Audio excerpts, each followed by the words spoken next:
用微光照亮夜晚，用温暖温润心灵。亲爱的朋友们，欢迎来到微光夜读。今天我要分享的是，老公和婆婆瞒着我在外面养小三，我用小号和小三处成了亲姐妹，然后给他们演了一场好戏，反手就把他们母子全送去吃牢饭。结婚7年，我没想过王涛温柔的面具下竟藏着这样一张丑恶的嘴脸。他不但婚内出轨跟别人有了孩子，还要把我爸苦心经营的公司吞并成为他的产业。王涛，既然你不仁，就休怪我不义了。发现王涛出轨那天，我刚好拿到自己的孕检报告，没想到我已经怀孕1个月了。原本想着把这个好消息告诉给家里人，谁知刚进家门口，便听见婆婆旁若无人地对王涛说道：“宝月可是生了一个大儿子给你，你打算啥时候跟李珍珍离婚迎她过门？”李珍珍正是我的名字，我站在原地，心顿时凉了半截。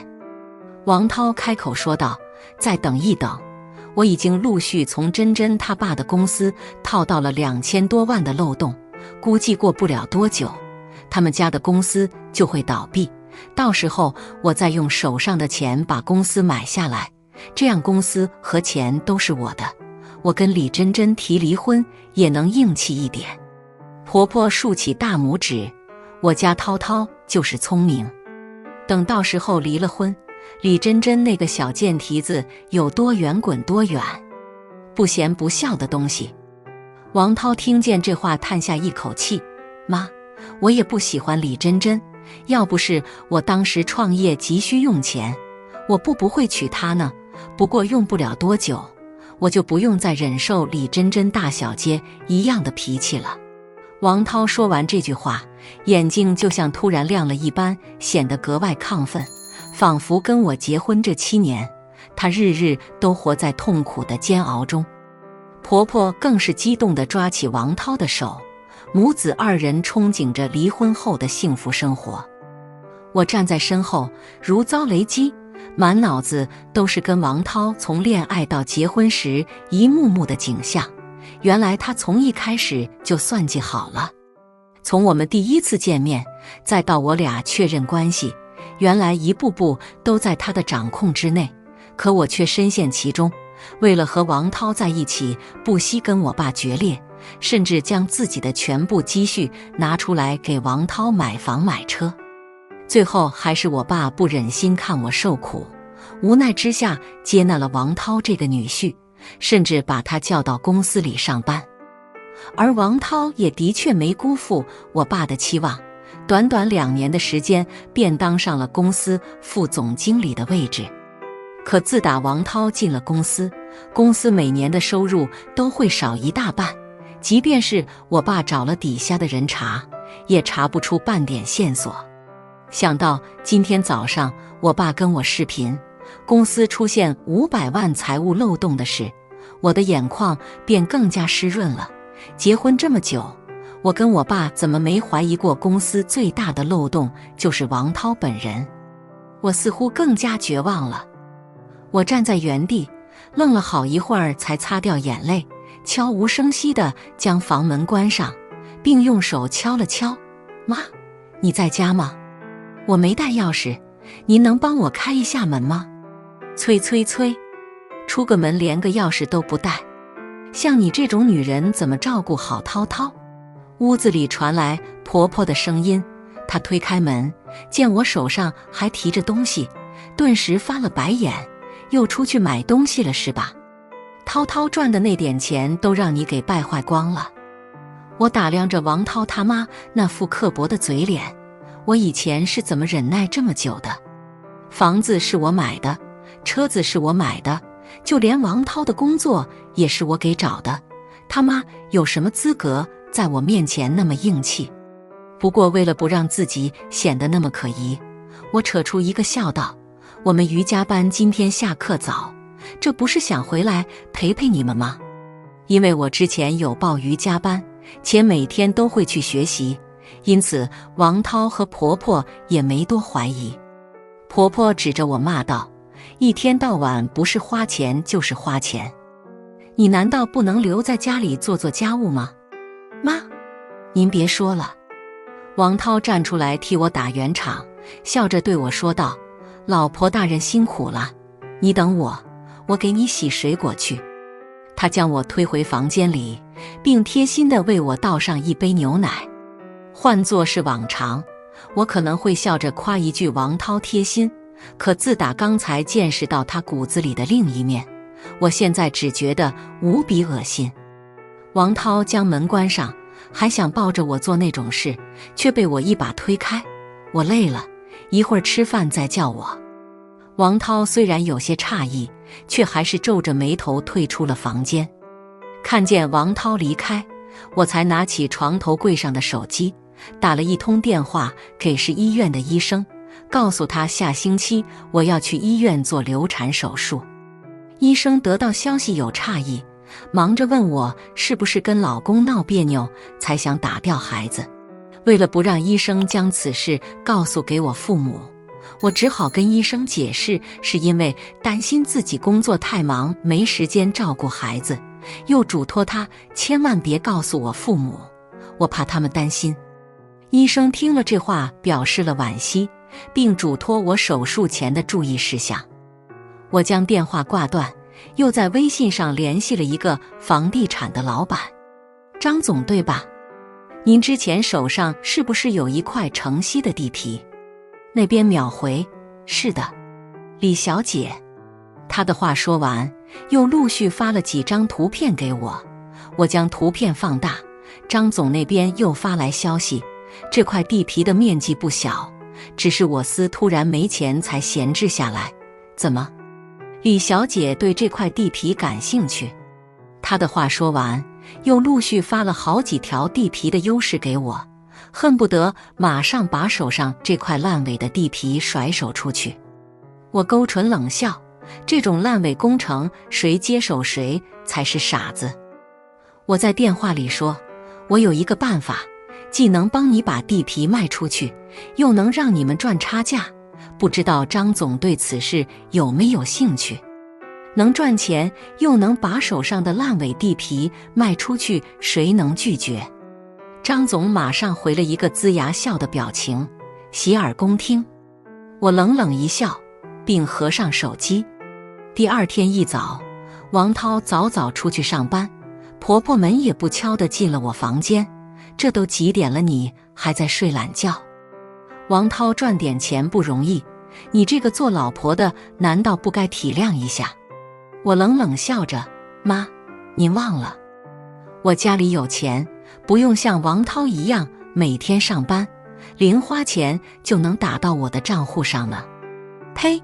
婆婆气得骂我，照你这么败家，迟早把家里的钱败坏光。等我儿子有了钱，他迟早抛弃。您说什么？我皱着眉头，想不到王涛他妈居然这么沉不住气。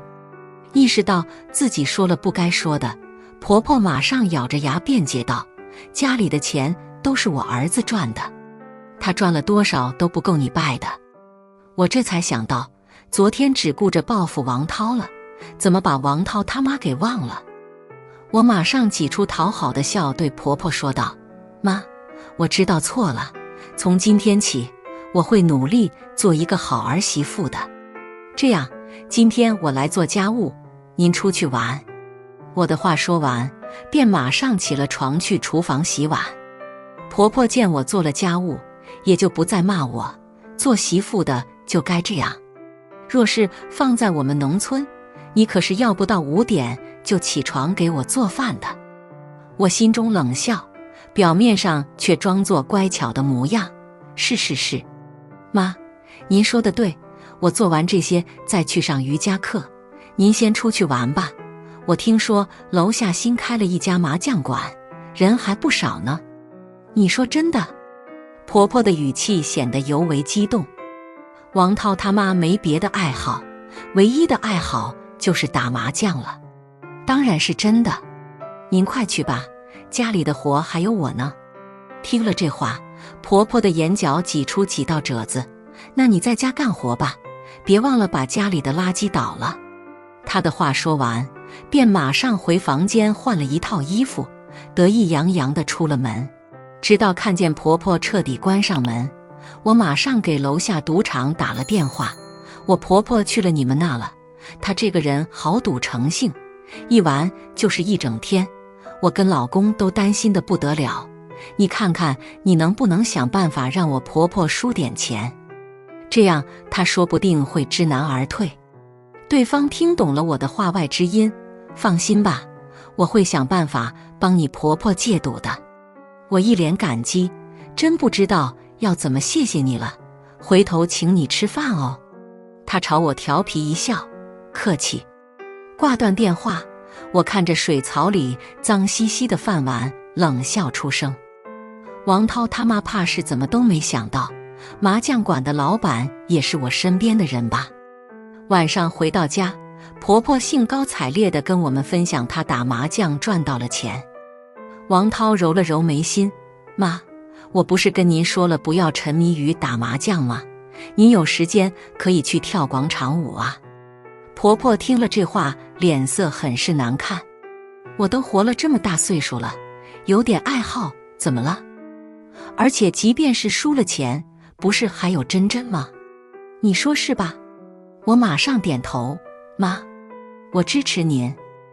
你想要多少钱尽管朝我开口，要多少有多少。婆婆顿时眉开眼笑，行了，吃饭吧。晚上我将饭碗洗干净后回了屋，王涛便皱着眉头道，你知道我妈好赌成瘾，为什么还要支持我妈去打麻将？我心中冷笑，当然是想整死你们呢。不过表面上还是装作楚楚可怜的模样，我这不是为了讨好妈吗？你也知道，妈对我一直不怎么满意的。王涛脸色难看，可是你也不能由着她胡来呀。你知道我妈每次赌钱至少要输掉几万块，我哪有那么多钱？原来是郝大儿怕妈妈花他的钱啊。可王涛不是刚从我爸的公司套出500万吗？我主动上前替王涛按肩膀，怕什么？我们马上就能赚到大钱了。我的话说完，马上把张老板手上烂尾的地皮拿给王涛看。你之前不是一直想创业单飞吗？我找到了一个迅速让你公司赚大钱的好机会。这个是荥阳集团的张总斥巨资买下来的一块地皮，听说因为资金链出了问题，工程只完成一半便停工了。虽然烂尾，可地理位置上却占了很大优势。我已经找风水先生算过了，这块地方要是盘下来，不但咱们的房子能涨价，就连附近周边的房子也能跟着一块涨呢。我吹得天花乱坠，甚至找了风水先生陪我一块演戏。王涛虽然工作能力强，可到底也没当过大老板，被我这么一忽悠，王涛显然是有些动心了。这块地皮要是盘下来得多少钱？我笑道，不贵，才5000多万。5000万？王涛皱起眉头，很显然有些犹豫。我乘胜追击，这块地皮要是盘下来，可能赚不少钱。你要是不信我的话，可以明天去现场看看，也可以找别的风水大师问。反正我提前安排好了一切，即便是有突发状况，我的人也会盯着王涛的一举一动，随时跟我汇报。听见我都这么说了，王涛道，我也不是不信任你，只是有些事得我亲自去看了才知道。他的话说完，又抱住我的肩膀，珍珍，5000万也不是一笔小数目，我一时半会儿还真拿不出来，不如这样，你跟你爸借点。我爸公司已经亏了不少了，他昨天还跟我说，发现财务部刚出现500万的漏洞。我的话说完，又打量着王涛有些心虚的神色，你每天都上班，没理由不知道吧？我知道。王涛的脸色难看极了，那我去跟朋友借一点吧，还有公司那边你也不用太担心。我笑了笑，我相信爸爸很快就会抓到那个人的。果然听了这话，王涛的脸色更加难看了。第二天一早，我照旧起早帮婆婆做起了家务，直到看见婆婆兴高采烈地出了门，我才放下手里的活去了医院做流产手术。为了让自己记住这次引狼入室的教训，手术期间我甚至连麻药都没打。20分钟后，手术结束，我拖着疲惫的身躯从手术室里走出来，刚好看见张总发给我的消息，鱼已经上钩了。他的话说完，我便收到了张总打给我的3000多万。按照约定好的，我额外多给张总赚了50万当做报酬，戏还要接着演下去，接下来就看你们的了。王总秒回，放心。我将手机放下，又收到我闺蜜发来的几张照片。我将照片放大，原来是王涛跟那个宝月去酒店被偷拍到的照片。照片里，王涛搂着宝月的腰，二人亲密的不像样子。宝月年轻貌美，身形曼妙，完全看不出生过一个孩子。早就跟你说了，这个王涛是个凤凰男，根本就不会对你一片真心。你真该清醒清醒了。对此，我笑着回复，其实我早就知道了。那你为啥不离婚？我说你真是没救了，早知道就不该告诉你这些，害得我生了一肚子气。知道闺蜜是害怕我受委屈，我将这些天发生的事跟闺蜜都说了一遍。其实我早就清醒过来了，只是觉得离婚太便宜王涛了，所以现在我想拜托你帮我一个忙。什么忙？你尽管说，只要能替你出气，你让我做什么都行。我回答，我要知道照片里女人的全部信息。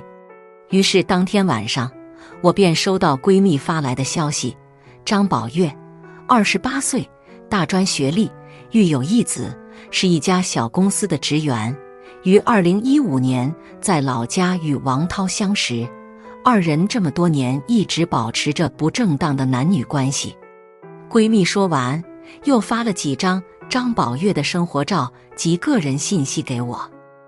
我盯着照片中娇媚的女人陷入了沉思。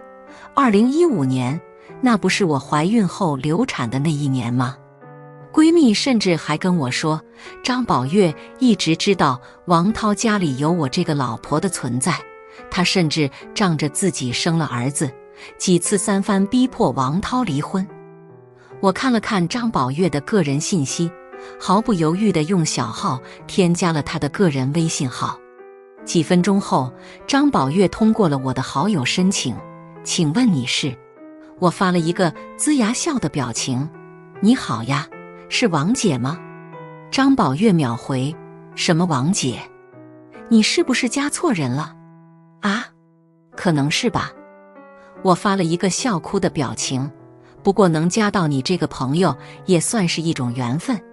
对了，你也是护士的吗？我们有空出来喝杯咖啡吧。后边的几天，我凭借自己嘴甜又钱多的技能，成功跟张宝月打成一片。张宝月像是把我当成了知心朋友，有什么心事都会主动跟我说。谢谢姐姐送我的香奈儿包包，我男朋友都舍不得给我买这么贵的。我乘胜追击，那你怎么不管男朋友多要点东西？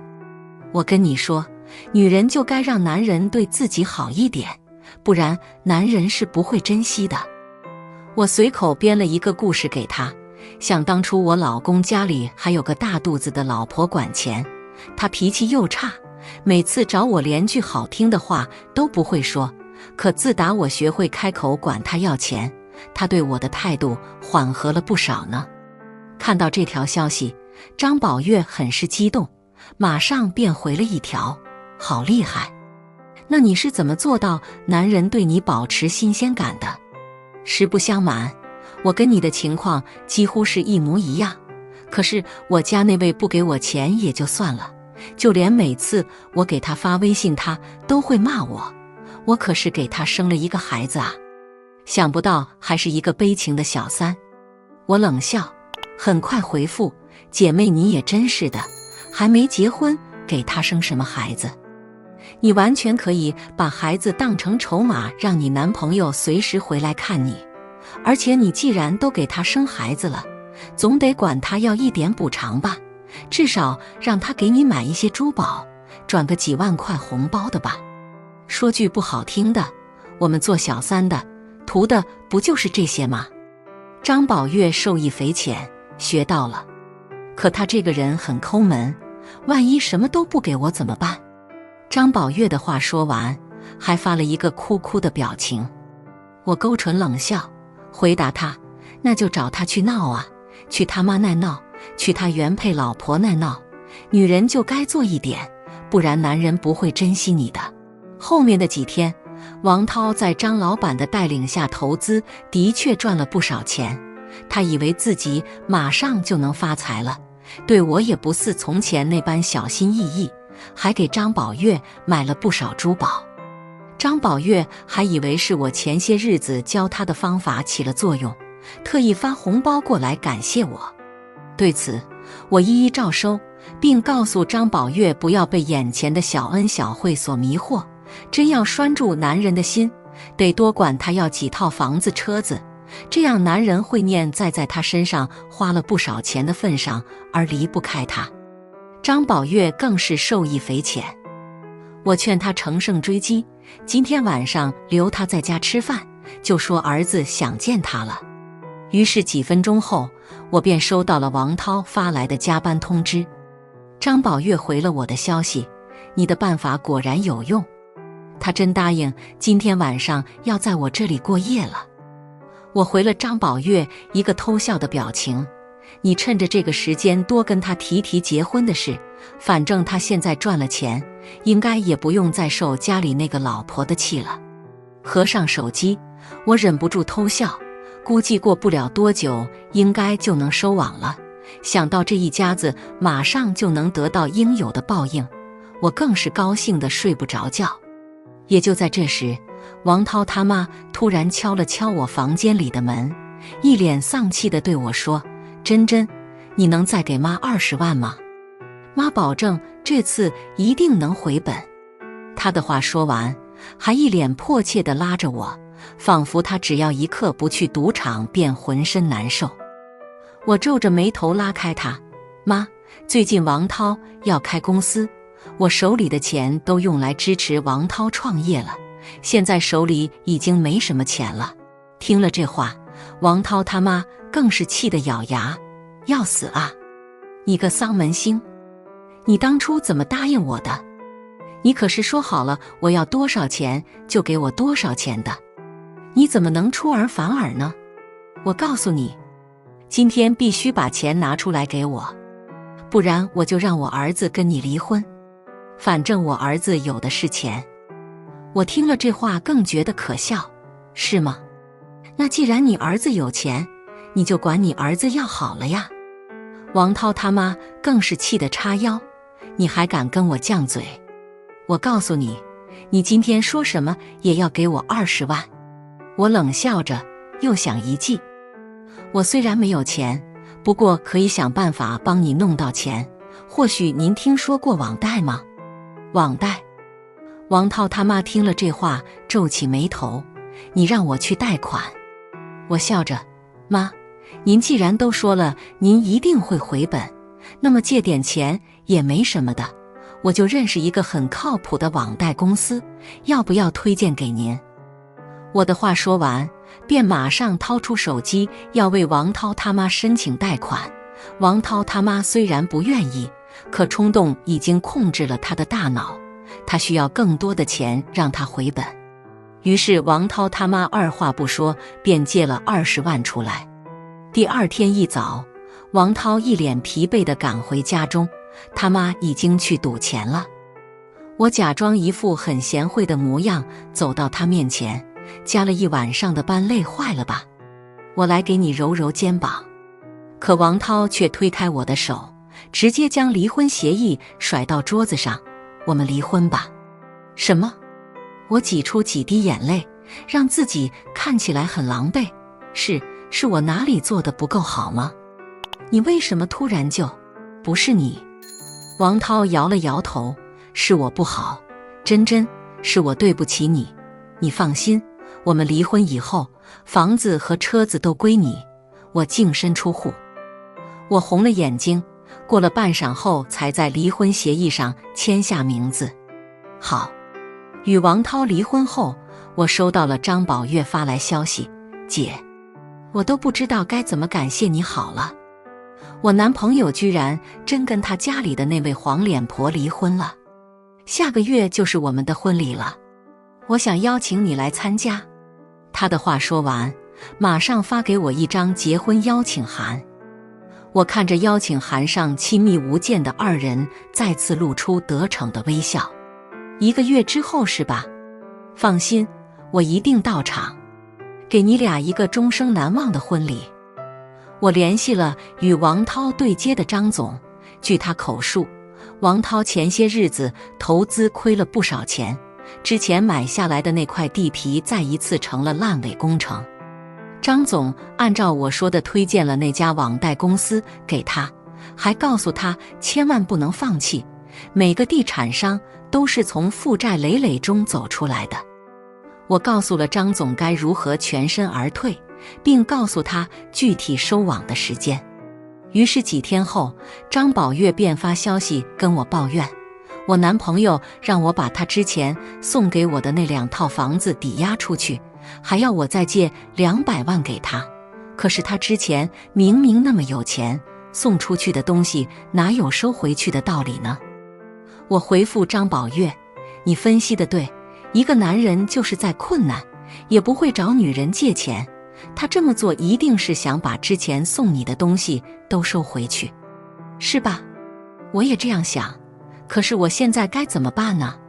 万一我要是不借钱给他，他不同意跟我结婚了怎么办？我回答，不结就不结。你可不能这么傻，因为这么点小事就跟他低头。我们女人要给自己留一个心眼，你可是生了一个儿子给他。要我说，你不但不该借他钱，还应该再多管他要点东西。你记住一句话，肯为你花钱的男人不一定爱你，但是不愿意为你花钱的男人一定不爱你。是这样吗？那我明白该怎么做了。看到张宝月的这条回复，我马上注销了微信。张宝月又想打电话给我，也被我给挂了。我想用不了多久，这对狗男女就会得到他们应得的报应了。然而没等到婚礼，我便在新闻上得知张宝月在家中去世的消息，据说是被人用绳子活活勒死的。凶手下手极其残忍，甚至为了毁尸灭迹，还将他碎尸冲进马桶里，结果当然是被警方给发现了。警方将死者生前的未婚夫王涛带回去接受调查，结果这一查不要紧，居然发现王涛欠下了3个亿的巨款，目前已收到多家法院的传票。与此同时，警方又查到王涛的指纹与凶手高度吻合，调查监控后发现张宝月死亡当天，王涛就在现场。于是警方第2天晚上便公布找到凶手。原来是王涛想找张宝月借钱，张宝月不肯，还出言辱骂王涛没出息。王涛一时气急，便失手勒死了张宝月。事后担心事情败露，才想到碎尸。王涛他妈更是愁得头发都白了，他哭着找上我家，求我托关系救救他儿子。我二话不说便报了警。警方将王涛他妈带回看守所，结果发现王涛他妈竟是前些日子因欠下几百万巨款，并使用他人身份证进行诈骗的孙秀兰女士。此事公布出去后，便在网上引起一番讨论，网友更是说一家子都是有故事的人，建议严查王涛家里的其他人，搞不好也会爆雷。于是我被那些网友人肉出来，可查了一圈也没查到什么东西，他们反倒还了解到王涛凤凰男上位搞婚外情，甚至在飞黄腾达后将我一脚踹开的故事。许多女网友在得知消息后表示深感同情，我的社交账号更是涨了几万的粉丝。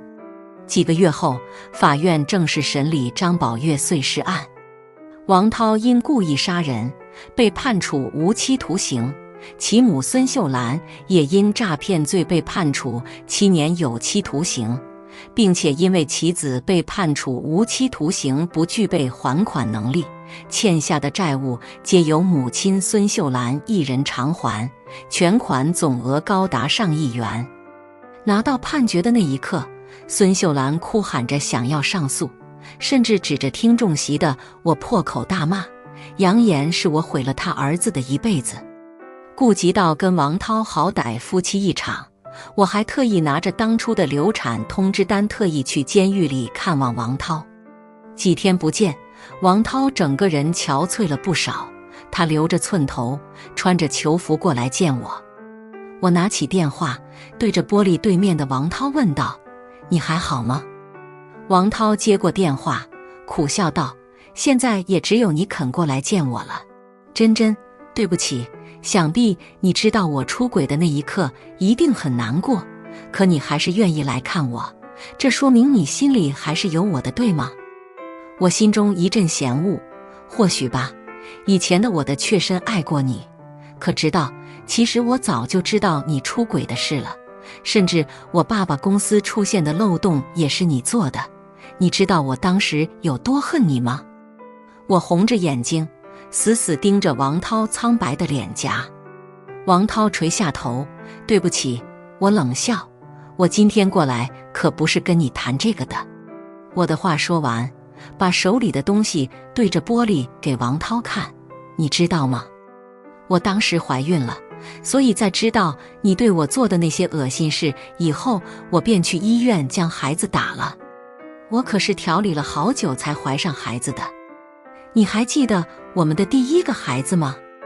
王涛沉默了半晌，我冷笑着：“你明知道我当时因为失去孩子整日陷入痛苦中无法走出来，却还是背着我跟别人的女人搞婚外情，你知道我有多恨你吗？”他抽了抽嘴角：“对不起，我当时也是被鬼迷了心窍。